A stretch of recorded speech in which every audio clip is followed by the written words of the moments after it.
سيدنا وسيد الأنبياء والمرسلين وعلى آله وأصحابه أجمعين. أما بعد فأعوذ بالله من الشيطان الرجيم. بسم الله الرحمن الرحيم.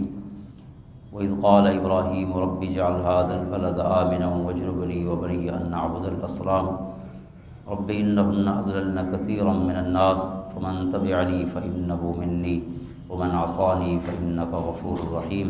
صدق الله مولانا العظيم. إن الله وملائكته يصلون على النبي يا أيها الذين آمنوا صلوا عليه وسلموا تسليما. اللهم صل على سيدنا ومولانا محمد وعلى آل سيدنا ومولانا محمد أفضل الصلوات.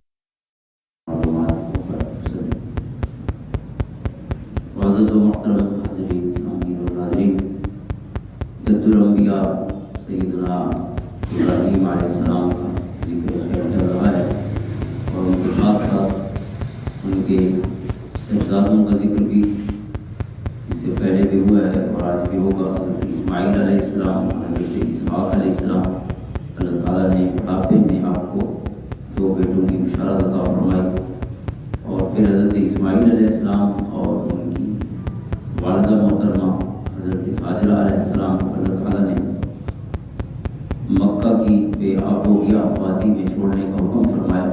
تو آج ہم یہ آیات پڑھ رہے ہیں اور پھر جب اللہ تعالیٰ نے حج فرض فرمایا اور حضرت ابراہیم علیہ السلام کو حج کے لیے اعلان کرنے کا حکم فرمایا، وہ آیات بھی پڑھیں گے. اور آخر میں سورۃ ممتحنہ کی کچھ آیتیں کہ جس میں اللہ تعالیٰ نے حضرت ابراہیم علیہ السلام کی جو سیرت طیبہ ہے اسے حضور علیہ السلام کی امتیوں کے لیے اسوہ حسنہ قرار دیا ہے. وہ چند آیات سورۃ ممتحنہ کی، تو یہ آیاتیں ہیں سورۃ ابراہیم کی. اس میں کچھ آیات تو پہلے ہم پڑھ چکے ہیں سورۃ بقرہ میں بھی، جو حضرت ابراہیم علیہ السلام کی دعا ہے اللہ تعالیٰ مکہ کو امن والا شہر بنائے. تو وہی دعا یہاں پہ دوبارہ دہرائی گئی ہے. وَإِذْ قَالَ إِبْرَاهِيمُ رَبِّ اجْعَلْ هَٰذَا الْبَلَدَ آمِنًا، اور جب ابراہیم علیہ السلام نے دعا کی کہ اے میرے رب اس شہر مکہ کو امن والا بنا دے، وَاجْنُبْنِي وَبَنِيَّ، اور مجھے اور میرے بیٹوں کو أَن نَعْبُدَ الْأَصْنَامَ، بتوں کی پرستش کرنے سے، بتوں کی پوجا کرنے سے محفوظ رکھ. پھر فرمایا رب انہن اضللن کثیرا من الناس، اے میرے رب بے شک ان بتوں نے بہت لوگوں کو گمراہ کر دیا ہے. کیونکہ اصنام کا ذکر ہے پیچھے، تو انہن وہ بت جو ہیں انہوں نے بہت سے لوگوں کو گمراہ کر دیا ہے. میری اولاد کو، میرے بیٹوں کو اس گمراہی سے محفوظ رکھ. فمن تبعنی فانہ منی، جس نے میری پیروی کی بے شک وہ میرا ہے. یعنی نبی کے ساتھ جو نسبت ہے وہ صرف نسبی نسبت نہیں ہے. نسب تو حضرت صالح علیہ السلام کے بیٹے کو بھی حاصل تھا، اللہ تعالیٰ نے اس کو عمل خیر صالح کہا ہے. تو فرمایا جو میری اتباع کرے وہ میری اولاد ہے. من تبعنی فإنہ منی، جس نے میری پیروی کی بے شک وہ میرا ہے. ومن عصانی، اور جس نے میری نافرمانی کی فإنک غفور رحیم، بے شک اس کا معاملہ یعنی اللہ کے سپرد ہے، بے شک تو بہت بخشنے والا، بے حد رحم فرمانے والا ہے. اور حضرت ابراہیم علیہ السلام کی کسی یعنی نسبت کو اس سے پہلے سورۃ آل عمران میں بیان فرمایا گیا کہ چونکہ یہود کہتے تھے کہ ہم ابراہیم علیہ السلام کے صحیح پیروکار ہیں، کہ ان کو ماننے والے ہیں، اور عیسائی کہتے تھے کہ ہم ہیں. اللہ تعالیٰ نے اس معاملے کو بھی بیان فرمایا سورۃ آل عمران میں، ان اول الناس بابراہیم الذین اتبعوہ، کہ ابراہیم علیہ السلام کے قریب وہ ہیں جو ان کی پیروی کریں، ان کی اتباع کریں. وہذا النبی جو والذین آمنوا، اور یہ نبی یعنی محمد مصطفیٰ صلی اللہ علیہ وسلم اور ایمان والے ان کے قریب ہیں حضرت ابراہیم علیہ السلام، کیونکہ وہ ان کے راستے پر ہیں. ملت ابیکم ابراہیم، اسلام جو ہے حضرت ابراہیم علیہ السلام کا دین ہے. اور پہلے فرمایا ما کان ابراہیم یہودی ولا نصرانی، ابراہیم علیہ السلام نہ یہودی تھے نہ نصرانی تھے، ولکن کان حنیفا مسلما، کہ وہ خالص مسلمان تھے. وما کان من المشرکین، اور مشرکین میں سے نہ تھے. یعنی کفار مکہ انہیں اپنا جد کہتے اور اپنی نسبت کرتے ان کے ساتھ، یہود اپنی نسبت کرتے، نصرانی اپنی نسبت کرتے.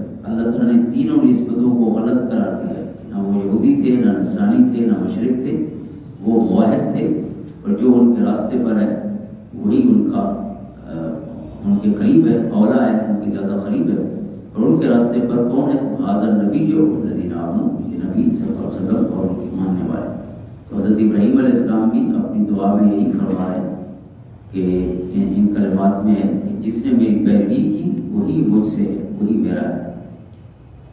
آگے پھر آپ نے دعا فرمائی، یہ اب وہ منظر ہے کہ آپ نے اللہ کے حکم سے اپنے بیٹے حضرت اسماعیل علیہ السلام کو، شیر خوار تھے، نوزائیدہ تھے، دودھ پینے کی عمر میں تھے، اور اپنی گھر والی حضرت حاجرہ علیہ السلام کو مکہ کی وادی میں چھوڑا، تو پھر دعا فرمائی۔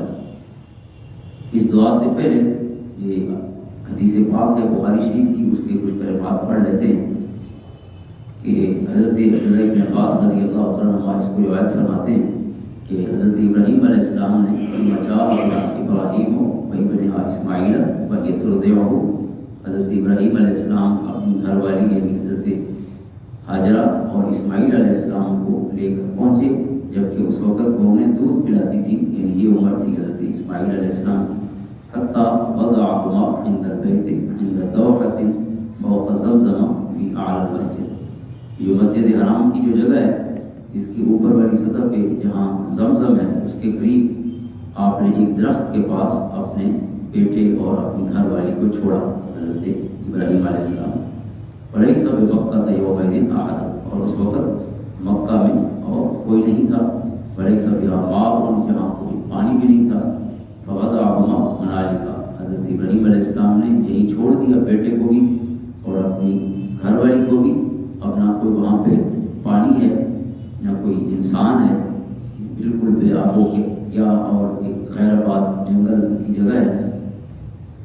فوضع عندہما جرابا فیہ تمر وسقاء فیہ ماء، آپ نے ان کے قریب ایک تھیلا چھوڑا جس میں کچھ کھجور تھی اور پانی تھا۔ یہ دو چیزیں انہیں کچھ دے کر، اب ظاہر ہے ساری زندگی کے لیے تو کھجوریں نہیں ہو سکتی تھی، ایک تھیلے میں کھجوریں اور پانی تھا کسی برتن میں، کہ شاید چمڑے کے برتن اس وقت زیادہ استعمال ہوتے تھے، تو اس میں پانی تھا۔ اور یہ دو چیزیں حضرت ابراہیم علیہ السلام نے انہیں دی۔ ثم قفا ابراہیم منطلقا، اب بیٹے اور اپنے گھر والی کو چھوڑ کر اور یہ مختصر سا سامان دے کر واپس چلے، تو فتبعتہ ام اسماعیل، حضرت اسماعیل علیہ السلام کی ماں جو ہے وہ آپ کے پیچھے گئی۔ فقالت یا ابراہیم این تذهب، انہوں نے کہا کہ اے ابراہیم علیہ السلام آپ کہاں جا رہے ہیں؟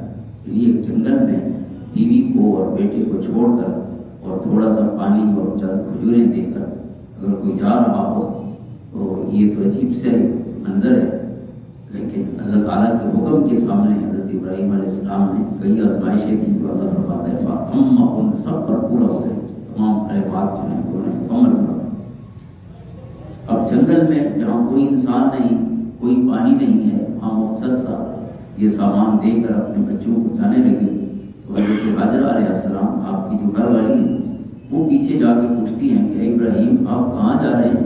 وَتَتْرُكْنَا بِهَٰذَا الْوَادِ الَّذِي لَيْسَ فِيهِ إِنسٌ وَلَا شَيْءٌ، اور ہمیں اس وادی میں بے آب و گیا جنگل میں چھوڑ کر جہاں کوئی انسان بھی نہیں اور کوئی اور زندہ چیز بھی نہیں، کچھ بھی نہیں ہے سوائے ہر طرف سنسان جنگل کی، بیابان کی۔ وقالت له ذلك مرارا، وہ بار بار یہ بات پوچھتی ہے کہ آپ باقی جا رہے ہیں اور ہمیں اس ویران جنگل میں چھوڑ رہے ہیں، یعنی یہ سوال دہراتی رہی حضرت حاجرہ علیہ السلام۔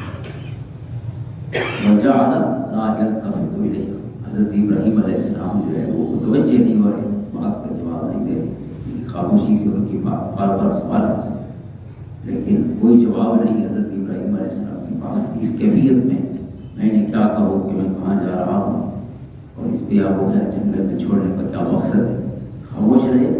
فقالت له اللہ الذی امرک بہذا، پھر حضرت حاجرہ نے خود کہا کہ کیا آپ کو اللہ نے اس کا حکم دیا ہے؟ یہ پہلے تو صرف پوچھتی رہی، تو اب جو ہے یہ وضاحت بھی کی ساتھ کہ کیا یہ اللہ کا حکم ہے؟ قال نعم، پھر حضرت ابراہیم بولے، اس سے پہلے جو ہے وہ التفات نہیں فرما رہے تھے، اب کہا کہ ہاں یہ اللہ کا حکم ہے۔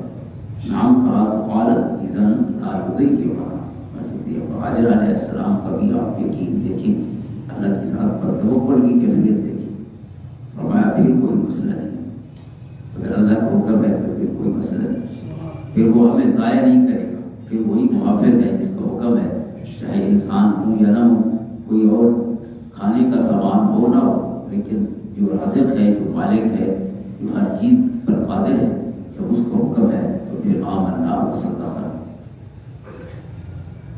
ثم رجع، یہ کہہ کر پھر وہ پیچھے جا رہی تھی حضرت ابراہیم علیہ السلام، اب چلتے ہوئے جا رہے ہیں، پیچھے پوچھتی جا رہی ہیں، خاموش ہیں، لیکن جب یہ بات سنی تو یہ واپس پلٹ آئی۔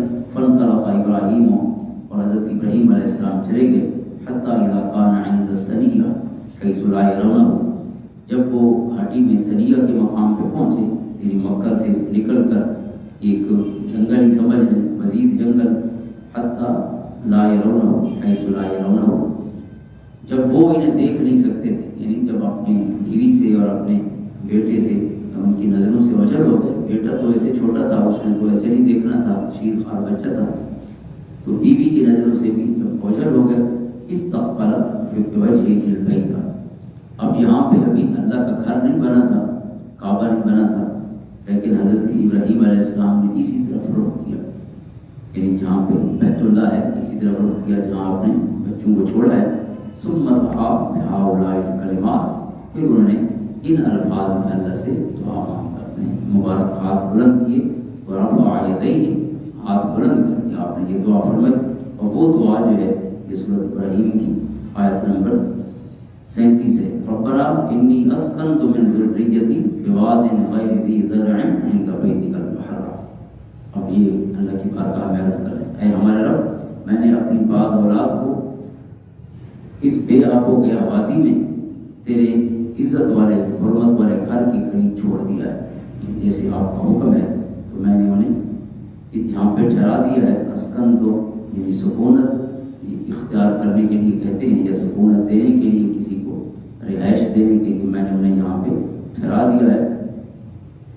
اب دعا ہے کہ ربنا لیقیموا الصلاۃ، اے ہمارے رب تاکہ وہ نماز قائم کرے، یہ دعا ہے حضرت ابراہیم علیہ السلام کی، تاکہ وہ نماز قائم رکھیں۔ فجعل افئدۃ من الناس تهوی الیہم، تو کچھ لوگوں کے دلوں کو ایسا کر دے کہ وہ ان کی طرف مائل رہیں، یا جنگل میں چھوڑا ہے اور ان کی بیوی ہے اور بچہ ہے، تو یہ تو بڑی بنیادی خواہش ہے باپ کی ہو سکتی ہے کہ تیرے حکم پر میں نے چھوڑ دیا ہے، لیکن اب تو انہیں اکیلا نہ رہنے دینا، ان یہاں پہ اس جنگل میں منگل قائم کر دے۔ فجعل افئدۃ من الناس تهوی الیہم، لوگوں کو ان کی طرف متوجہ کر دے، اور پھر کھانے کو کچھ نہیں ہے تو ورزقہم من الثمرات، اے اللہ تو ان کو پھلوں سے رزق دے، لعلہم یشکرون، تاکہ وہ شکر ادا کریں، یعنی انہیں رزق دینے کا بھی اللہ کی بارگاہ میں عریضہ پیش کیا ہے، اور اس جنگل کو منگل بنانے کے لیے کہ یہ اکیلے نہ رہیں، لوگ متوجہ ہو جائیں۔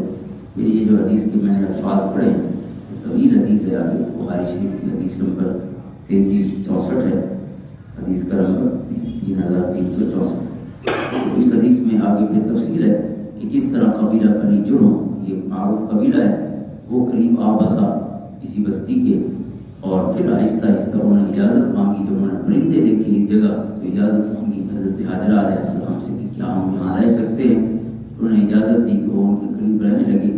اسی خاندان میں قبیلہ بنی جرہم میں پھر حضرت اسماعیل علیہ السلام کی شادی ہوئی، اور پھر اس سے پہلے جو آب زمزم نکلنے کا معاملہ ہے وہ بھی اسی حدیث کا حصہ ہے، کہ جو حضرت اسماعیل علیہ السلام حضرت حاجرہ علیہ السلام کے پاس وہ پانی ختم ہو گیا جو حضرت ابراہیم علیہ السلام دے کے گئے تھے، حضرت اسماعیل پیاسے تھے، تو حضرت حاجرہ علیہ السلام جو ہے وہ پہلے ایک پہاڑی پہ چڑھی جو صفا ہے، دائیں بائیں دیکھا کہ کہیں کوئی آثار نظر آئے انسانی آبادی کے یا پانی کا کوئی اثر، کیونکہ ظاہر ہے یہ جو پرندے ہیں اس طرح کی زندہ چیزیں پانی کے آس پاس ہی پائی جاتی ہیں، تو کوئی آثار نظر آئے تو پھر رجوع کرے، کچھ نظر نہیں آیا، پھر وہ مروہ پہاڑی پہ چڑھی، پھر وہاں پہ دیکھا دائیں بائیں کچھ نہ ملا، تو اس طرح یہ 7 چکر ہیں آپ کے، اور اللہ کی بارگاہ میں یہ چکر ایسے محبوب ہوئے، ایسے محبوب ہوئے کہ اس کی رضا پہ راضی ہے۔ جنگل میں رہ کر بھی یہ نہیں پوچھا کہ پانی کہاں سے آئے گا، کھانا کہاں سے آئے گا، اور ہماری حفاظت کون کرے گا، جنگل میں درندے رہتے ہیں، انسانوں کے رہنے کی جگہ نہیں ہوتی، اور پھر کوئی گھر نہیں ہے، کوئی رکاوٹ نہیں ہے ایسی کہ جو جانوروں کو روک سکے، کوئی ہتھیار پاس نہیں ہے، اس عالم میں آپ یہ توکل کامل جو ہے یہ اللہ کی ذات پر وہ بھروسہ ہے جو حضرت ابراہیم کا ہی حصہ ہو سکتا ہے۔ میں یہ توکل اللہ ہے، یہ ان کی اولاد اور ان کے خاندان کے مقدر میں ہو سکتا ہے، یہ انسان صرف سن سکتا ہے، باقی یہ تجربے کی چیزیں نہیں لگتی، اتنا یہ کامل بھروسہ اور شیر خوار بچے کو اور پھر اپنی عزت کو اپنی گھر والی کو وہاں چھوڑ دے، تو یہ وہ کامل توکل ہے اللہ کی طرف۔ تو یہ جو 7 چکر ہیں اس حدیث پاک میں پھر اللہ تعالیٰ نے انہی چکروں کی سنت کو قیامت تک باقی رکھا ہے۔ ان الصفا والمروہ من شعائر اللہ، یعنی اللہ رب العزت کا حکم دے کے سارے پتھر اسی کے ہیں اور سارے پہاڑ اسی کے ہیں، لیکن جن پتھروں نے حضرت ہاجرہ کے قدم چومے قیامت تک کے لیے وہ پتھر اللہ کی شاعر کا حصہ کا اللہ تعالیٰ کی وہ نشانیاں ہیں۔ ورنہ مخلوق تو اللہ کی ہے، ہر چیز کا وہ خالق ہے، کوئی چیز ایسی نہیں کہ جو اللہ کی حسن تخلیق کا شاہکار نہ ہو۔ الذی احسن کل شیء خلقہ، ہر چیز کا خالق وہی ہے اور ہر چیز میں حسن ہے، لیکن جن پتھروں کی نسبت اس کے محبوبوں کے قدموں سے ہو جائے تو وہ پتھر قیامت تک کے لیے اس کی بارگاہ میں معزز و محترم ٹھہرتے ہیں۔ اس لیے کبھی کہا واتخذوا من مقام ابراہیم مصلی، کبھی حضرت ابراہیم کے قدموں کے نشان والے پتھر کو اللہ تعالیٰ نے فرمایا کہ اس کے پاس کھڑے ہو کر مجھے یاد کرو، ورنہ تو کہیں سے بھی آپ یاد کریں ہر طرف اللہ تعالیٰ ہر جگہ ہے، ہر جگہ سے اس کی طرف انسان کی توجہ جو ہے وہ ہو جاتی ہے، رخ جو ہے دل کا رخ اس کی طرف ہو، چاہے چہرے کا رخ کہیں بھی ہو، تو اینما تولوا فثم وجہ اللہ، لیکن نماز کے لیے جو ہے وہ قبلہ ہے، اس کی طرف متوجہ ہو جائیں، کہیں بھی ہوں آپ کی جو مناجات ہے وہ اللہ سے کامل ہو جاتی ہے۔ لیکن اللہ نے فرمایا ان پتھروں کے پاس میری عبادت کرو، واتخذوا من مقام ابراہیم مصلی، یہ حصول برکت کے لیے، نعوذ باللہ یہ شرک تو نہیں ہو سکتا جو اللہ نے خود حکم فرمایا، وہ الگ چیز ہے، عبادت یا کسی کو خالق سمجھ کے، کسی کو رازق سمجھ کے، اس طرح کے کسی یقین کے ساتھ اگر عبادت ہو تو اور چیز ہے، لیکن یہ تو حصول برکت ہے۔ اللہ تعالیٰ نے ان الصفا والمروہ من شعائر اللہ فرما کر ان پتھروں کو بھی امر کر دیا ہے کہ میرے شاعر ہیں، کیونکہ انہوں نے حضرت ہاجرہ علیہ السلام کی اس محبت اور عشق کی کیفیت میں جو اپنے رب کے ساتھ تھا اور جو کامل توکل تھا کہ آپ کلمات ہیں کہ ذرا لا یؤمنون، اگر اللہ کا حکم ہے تو پھر کوئی مسئلہ نہیں۔ آپ اندازہ کریں یہ جو توکل کامل ہے یہ اس کا فیضان ہے کہ اللہ تعالیٰ نے ان کی سنت کو بھی قیامت تک کے لیے شریعت محمدی علیہ السلام کا حصہ بنایا۔ اور پھر آپ عرض کرتے ہیں ربنا انک تعلم ما نخفی وما نعلن، اے اللہ بے شک تو ان باتوں کو جانتا ہے جن کو ہم چھپاتے ہیں اور جن کو ہم ظاہر کرتے ہیں۔ اب یہ آپ کیوں فرما رہے ہیں کہ حضرت ابراہیم علیہ السلام اپنے بچوں کو یہاں چھوڑ رہے ہیں اور دل میں خیالات تو کئی قسم کے آ سکتے ہیں۔ حضرت ابراہیم علیہ السلام جد الانبیاء ہیں، حلیم ہیں، اواہ ہیں، اللہ کے پیارے بندے ہیں، لیکن انسان ہیں تو انسانی جذبات ہوتے ہیں، تو اللہ کی بارگاہ میں عرض کرتے ہیں کہ مولا تو ہی خوب جانتا ہے کہ کیا ہمارے حق میں مفید ہے اور کیا مضر ہے۔ یعنی ظاہراً تو اب یہ کوئی فائدہ نظر نہیں آتا اس جنگل میں بچوں کو چھوڑنے کا، لیکن چونکہ ہم جانتے کچھ نہیں، تو ہی جانتا ہے اس کو کیا فائدہ ہے۔ تو اللہ نے قیامت تک کے لیے جس جگہ کو مرکز بنانا تھا اپنی عبادت کا، ساری کائنات کا رخ تو عرب انسانوں کا رخ ہے اس طرح۔ اللہ فرماتا ہے اگر نماز پڑھنی ہے تو ادھر منہ کر کے پڑھ۔ آپ اندازہ کریں اللہ نے جس چیز کو ایک مرکز اور سینٹر بنانا تھا، عبادت کا سینٹر، اللہ کی طرف توجہ کا مرکز، صرف نماز کے لیے نہیں، کوئی بھی انسان عبادت کر رہا ہو تو قبلہ رو ہونا یہ ثواب ہے، مستحب ہے، چاہے وہ قرآن پڑھ رہا ہے، تسبیح پڑھ رہا ہے، اللہ کا ذکر کر رہا ہے، وضو کرتے ہوئے چہرہ قبلہ کی طرف، تو یہ ساری چیزیں اضافی ثواب کا سبب بنتی ہیں۔ تو کوئی انوار و تجلیات تو ہیں ایسے کہ جو اس مرکز سے پھوٹ کر پوری دنیا میں بٹ رہے ہیں، تقسیم ہو رہے ہیں، اور جو بھی منہ کر لیتا ہے ادھر اللہ تعالیٰ اسے نواز دیتا ہے۔ تو بغیر وجہ کی تو نہیں، عرض کی کہ اللہ تو ہی بہتر جانتا ہے جو ہم چھپائیں یا ہم ظاہر کریں۔ وما يخفى على الله من شيء في الارض ولا في السماء، اور اللہ سے کوئی چیز مخفی نہیں ہے، نہ زمین میں اور نہ آسمان، اس کی ہر چیز اس کے سامنے ہے۔ اور پھر اللہ شکر ادا کرتے ہیں. الحمدللہ الذی وہب لی علی الکبر اسماعیل و اسحاق. تمام تعریفیں اس اللہ کے لیے ہے جس نے مجھے بڑھاپے کے باوجود اسماعیل اور اسحاق عطا فرمایا. یہ جب عمر گئی تھی بچے پیدا ہونے کی، اس وقت اللہ تعالیٰ نے بشارت عطا فرمائی، 2 شہزادے عطا فرمائے. ان ربی لسمیع الدعاء، بے شک میرا رب ضرور دعا سننے والا ہے. پھر عرض کرتے ہیں جو معروف دعا ہے جو نماز میں بھی اکثر پڑھتے ہیں، رب اجعلنی مقیم الصلاۃ ومن ذریتی. اے میرے رب مجھے ہمیشہ نماز قائم کرنے والا رکھ اور میری بعض اولاد کو بھی یہ سعادت عطا فرما. ربنا وتقبل دعا، اے ہمارے رب اور میری دعا کو قبول فرما. میری دعا مانگ کے اس کی قبولیت کی عرضی پیش کرنا بھی حضرت ابراہیم علیہ السلام کی یہ سنت ہے. ربنا اغفر لی ولوالدی، اے ہمارے رب میری مغفرت فرما میرے والدین کی اور وللمؤمنین اور تمام ایمان والوں کی یوم یقوم الحساب، جس دن حساب ہوگا. یعنی حساب کے دن سب کو اپنی خاص مغفرت سے نواز. یہ آپ کی دعائیں ہیں. تو یہ حضرت ابراہیم علیہ السلام کا یہاں پہ تذکرہ ہے سورۃ ابراہیم میں. پھر آپ کا ذکر خیر کہ جب آپ نے وہ پہلا حصہ ہم سورۃ بقرہ میں پڑھ چکے ہیں کہ حضرت ابراہیم و اسماعیل علیہ السلام جب وہ اپنی جوانی کی عمر کو پہنچے تو اللہ کا حکم ہوا اس وقت اور دونوں نے مل کر کعبہ تعمیر کیا. جب کعبہ تعمیر ہو گیا اس کے بعد کا جو اگلا حکم ہے وہ لوگوں میں حج کا اعلان کرنے کا حکم ہے. وَأَذِّن فِي النَّاسِ بِالْحَجِّ، اس سے پہلی آیت میں وہی موضوع دہرایا ہے جو سورۃ بقرہ میں بھی گزرا ہے. وَإِذْ بَوَّأْنَا لِإِبْرَاهِيمَ مَكَانَ الْبَيْتِ أَلَّا تُشْرِكْ بِي شَيْئًا وَطَهِّرْ بَيْتِيَ لِلطَّائِفِينَ وَالْقَائِمِينَ وَرُكَّعِ السُّجُودِ. کہ جب یاد کیجیے جب حضرت ابراہیم علیہ السلام کو ہم نے کعبہ بنانے کی جگہ ان کے لیے مقرر کر دی اور یہ حکم دیا لا تشرک بی شیئا، کہ میرے ساتھ کسی کو شریک قرار نہ دینا، اور میرے گھر کو طواف کرنے والوں اور قیام کرنے والوں اور رکوع اور سجدہ کرنے والوں کے لیے پاک رکھنا. یہ کعبہ شریف کی تعمیر کے بعد کا حکم ہے. پھر فرمایا وَأَذِّن فِي النَّاسِ بِالْحَجِّ، اور لوگوں میں بلند آواز سے حج کا اعلان کیجیے. یأتوک رجالا وعلی کل ضامر یأتین من کل فج عمیق.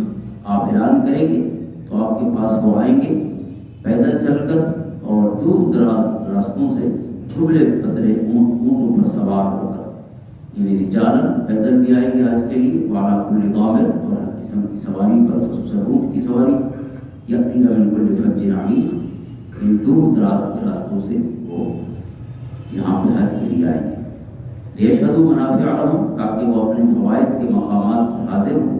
یہ جو جگہ ہے یہ انسان کے منافع کے لیے، کعبہ جو ہے جہاں بھی آپ رہیں گے آپ کے فائدے کی جگہ ہے. اس میں صفا پہ ہوں، مروہ پہ ہوں، مطاف میں ہوں، یا حج کا موقع ہے تو مینا میں ہوں، جمرات کے پاس ہوں، اور مزدلفہ میں ہوں، عرفات میں ہوں، جہاں بھی ہوں یہ سب منافع نفع کی جگہ ہیں. وَيَذْكُرُ اسْمَ اللَّهِ فِي أَيَّامٍ مَّعْلُومَاتٍ عَلَىٰ مَا رَزَقَهُم مِّن بَهِيمَةِ الْأَنْعَامِ، اور مقررہ ایام میں ان بے زبان مویشیوں کو ذبح کرتے وقت اللہ کا نام لیں جو اللہ نے ان کو دیے ہیں. وَيَذْكُرُ اسْمَ اللَّهِ فِي أَيَّامٍ مَّعْلُومَاتٍ، یعنی ایک تو منافع کی جگہ پہ حاضر ہو، یعنی مختلف مقامات پہ جو جہاں حاضر ہونا حج کا حصہ ہے، مناسک کی حج ہے، اور دوسرا وہاں پہ قربانی کے جانور قربانی جو ہے وہ بھی کرے. فَكُلُوا مِنْهَا وَأَطْعِمُوا الْبَائِسَ الْفَقِيرَ، اور قربانی کے اس گوشت میں سے خود بھی کھاؤ اور مصیبت زدہ فقیر کو بھی کھلاؤ. ثُمَّ لْيَقْضُوا تَفَثَهُمْ وَلْيُوفُوا نُذُورَهُمْ، پھر وہ اپنا میل کچیل دور کریں اور اپنی نظروں کو پورا کریں. وَلْيَطَّوَّفُوا بِالْبَيْتِ الْعَتِيقِ، اور اس قدیم گھر کا طواف کریں. یعنی یہ اللہ کی طرف سے حکم ہوا حضرت ابراہیم علیہ السلام کو کہ آپ اس طرح اعلان کریں گے، اور جب آپ اعلان فرمائیں گے تو اس اعلان کے جواب میں لوگ بھی پہنچ جائیں. اب اس میں مختلف تفاسیر میں خصوصاً جامع البیان جس کو تفسیر طبری بھی کہتے ہیں، اس میں اور دیگر تفاسیر میں بھی تفسیر جلالین وغیرہ میں بھی جو تفاسیر معصورہ جتنی ہیں ان سب میں کچھ احادیث اس پر حضور علیہ السلام کے ارشادات کی صورت میں موجود ہیں. مثلا ایک حدیث یہ ہے کہ لما فرغ ابراہیم من بناء البیت فقیل له اذن فی الناس بالحج قال رب وما یبلغ صوتی. حضرت ابراہیم علیہ السلام کو جب کہا گیا کہ آپ اعلان کریں کعبے کی تعمیر مکمل ہونے کے بعد، تو انہوں نے عرض کی کہ میری آواز کون پہنچائے یا کیسے پہنچے گی. دونوں معنی ہو سکتے ہیں کہ میری آواز کس چیز کے ذریعے پہنچے. آپ اکیلے کھڑے ہوئے ہیں باپ بیٹا اور حکم ہے کہ آپ پکاریں. اب جنگل میں اور سینکڑوں میلوں تک کوئی نہیں ہے، یہ بھی نہیں ہے کہ چند میلوں کی بات، سینکڑوں میل تک کوئی نہیں ہے. اللہ کا حکم ہے کہ آپ اعلان کریں. تو عرض کرتے ہیں کہ میری آواز کیسے پہنچے گی؟ اللہ نے فرمایا قال اذن وعلی البلاغ، آپ اعلان کریں میں جانوں اور آواز کو پہنچنا چاہوں، میں پہنچاؤں. بلاغ میری ڈیوٹی ہے، میرے ذمہ کرم پہ. فنادى ابراہیم علیہ السلام ایھا الناس کتب علیکم الحج الی البیت العتیق فحجوا. حضرت ابراہیم علیہ السلام نے پھر یہ اعلان فرمایا کہ اے لوگوں تم پر حج فرض کیا گیا ہے اللہ کے اس پرانے گھر کا. فحجوا، تم سب جو ہے حج کرو. قال فسمعه ما بین السماء والارض. حضور صلی اللہ علیہ وسلم نے فرمایا کہ حضرت ابراہیم کی آواز جو ہے وہ آسمان اور زمین کے درمیان جو مخلوق کی تھی اللہ نے سب تک پہنچایا. اور پھر دوسری حدیث پاک ہے تو فنادى على جبل ابی قبیس. حضرت ابراہیم علیہ السلام یہ جو جبل ابو قبیس ہے صفا کی پہاڑی کے پیچھے جو اونچی پہاڑی نظر آتی ہے اب بھی موجود ہے، اس پر کھڑے ہو کر حضرت ابراہیم علیہ السلام نے اعلان فرمایا یا ایھا الناس ان ربکم بنا بیتا واوجب علیکم الحج الیہ فاجیبوا ربکم. والتفت بوجهه یمینا وشمالا وشرقا وغربا. اس میں اضافہ بھی ہے تفسیر جلالین کی روایت میں کہ حضرت ابراہیم علیہ السلام نے جب پہاڑی کے اوپر کھڑے ہو کے اعلان کیا، لوگوں کو حج کے لیے بلایا، تو پھر انہوں نے دائیں بائیں بھی توجہ کی اور شرقاً غرباً، ان کا چہرہ جو ہے وہ قبلہ کی طرف تھا، بیت اللہ کی طرف تھا. پہلے دائیں بھی منہ کر کے آواز کی، پھر بائیں بھی کی، اور پھر مشرق اور مغرب ہر طرف انہوں نے یہ اعلان فرمایا. فاجابہ کل من کتب له ان یحج من اصحاب الرجال وارحام الامہات. جو اپنے باپوں کے صلب میں تھے، یہ جو اپنی ماؤں کے رحم میں تھے، سب نے ان کی آواز سنی بھی اور لبیک بھی کہا جس کے مقدر میں تھا. اور حضور نے فرمایا کہ جس نے پھر لبیک کہا لبیک اللہم لبیک، تو اسی کو اللہ تعالیٰ جن لوگوں کے مقدر میں حج تھی انہی لوگوں نے لبیک کہا. اور جتنی دفعہ لبیک کہا، دیگر بہت سی حدیث ہیں اس موضوع پر، جتنی دفعہ لبیک کہا اتنی دفعہ وہ حاضر ہو. کسی نے ایک دفعہ کہا، کسی نے زیادہ دفعہ کہا، تو جتنی دفعہ کسی کو یہ شرف حاصل ہوا اتنی دفعہ اس کو سعادت حج بھی عطا ہوگی. اللہ نے خود آواز پہنچائی. اور یہ آج کی گفتگو کا آخری مقام پڑھتے ہیں. 6 آیات سورۃ حج کی تھی جو ابھی ہم نے پڑھی ہیں، آیت نمبر 26 سے لے کر 29 تک. اور یہ سورۃ ممتحنہ ہے 28ویں پارے میں. اس کی آیات جو ہیں یہ آیت نمبر 4 سے لے کر آیت نمبر 6 تک. چوتھی آیت ہے قد کانت لکم اسوۃ حسنۃ فی ابراہیم والذین معہ. تمہارے لیے ابراہیم علیہ السلام اور ان کے اصحاب میں بہترین نمونہ ہے. حضرت ابراہیم علیہ السلام جس طرح حضور صلی اللہ علیہ وسلم کی حیات مبارکہ کو اسوہ حسنہ کہا گیا ہے، اسی طرح امت مسلمہ کے لیے حضرت ابراہیم علیہ السلام کو اسوہ حسنہ کہا گیا ہے. حالانکہ ظاہر ہے ہم نے آپ کا کلمہ نہیں پڑھا، لیکن چونکہ دین اسلام پورے کو بھی آپ کی ملت کہا گیا ہے، اس لیے آپ کی زندگی بھی اسوہ حسنہ ہے. فرمایا حضرت ابراہیم علیہ السلام کی زندگی تمہارے لیے اور ان کی زندگی اور ان کے ساتھ جو ایمان والے تھے ان کی زندگی تمہارے لیے اسوہ حسنہ ہے. اس قالوا لقومہم، جب انہوں نے اپنی قوم سے کہا انا براء منکم، کہ ہم تم سے بیزار ہیں. جب وہ چلنے لگے کس کس چیز میں حضرت ابراہیم علیہ السلام کی زندگی اسوہ حسنہ ہے، تو اس میں پہلی چیز یہ بیان فرمائی کہ جب انہوں نے کفار سے کہا، حالانکہ ان کے رشتہ دار تھے، ان کے عرفی باپ تھے، انہیں بھی کہا سب کو کہ ہم تم سے بیزار ہیں ومما تعبدون من دون اللہ، اور اللہ کے علاوہ جن کی عبادت کرتے ہو ہم ان کو تم سے بھی بیزار ہیں. کفرنا بکم وبدا بیننا وبینکم العداوۃ، تم سب کا انکار کیا. کفرنا بکم یعنی ہم نے تمہیں تمہارے ان معبودوں سب کا، تمہارے موقف کا انکار کیا، اور تمہارے درمیان ہمیشہ کے لیے، ہمارے اور تمہارے درمیان ہمیشہ کے لیے دشمنی ظاہر ہو گئی، والبغضاء اور بغض ظاہر ہو گیا، ابدا ہمیشہ کے لیے.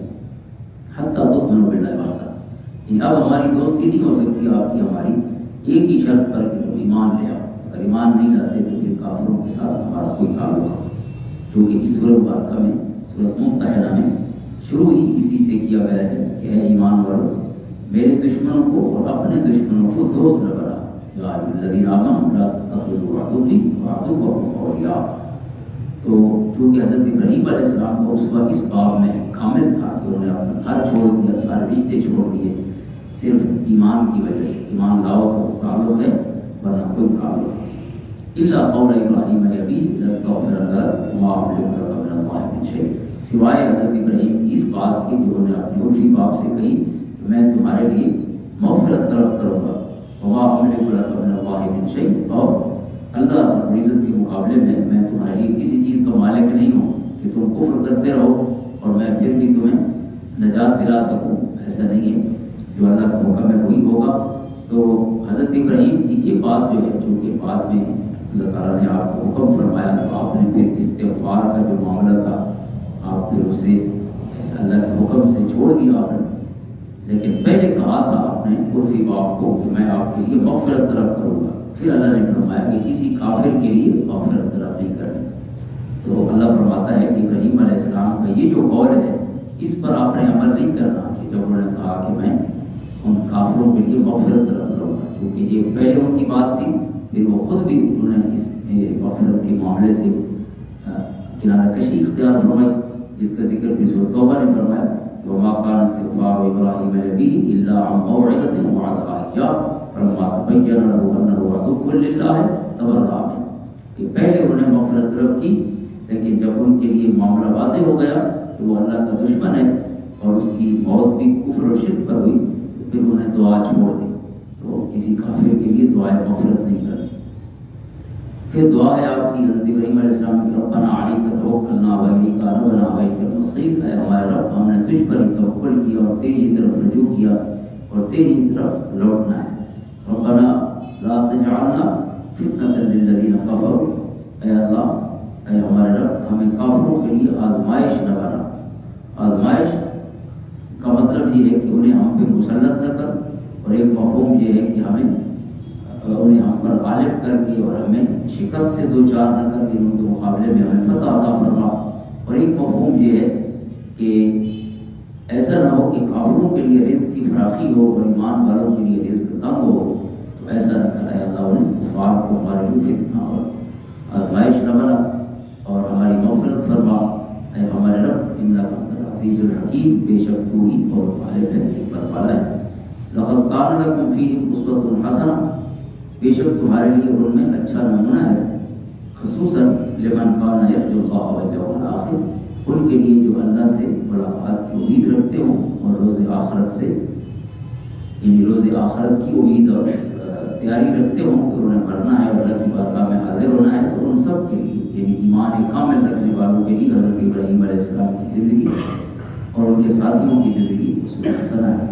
ومن یتولی فإن اللہ هو الغنی الحمید، اور جس نے ان کافروں کو دوست بنایا تو بے شک اللہ ہی بے نیاز ہے اور لائق حمد ہے۔